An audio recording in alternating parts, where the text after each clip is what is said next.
आबशार में मौजूद हूँ। बहुत मज़ा आ रहा है यहाँ पे, बहुत सारे लोग अपनी फैमिलीज़ के साथ यहाँ पर टाइम गुजारने के लिए आए हुए हैं और हुकूमत को चाहिए, बस ये है स्पॉट अच्छा है लेकिन रेस्टोरेंट की कमी है, तो यहाँ पे हुकूमत को चाहिए कि उसके लिए कुछ थोड़ा बहुत काम करे।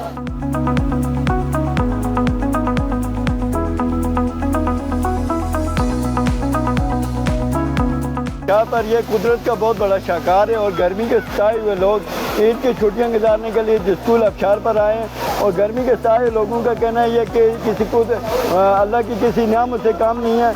यहाँ पर छोटे बच्चे आते हैं, फैमिली के हमरा खूब इंजॉय करते हैं।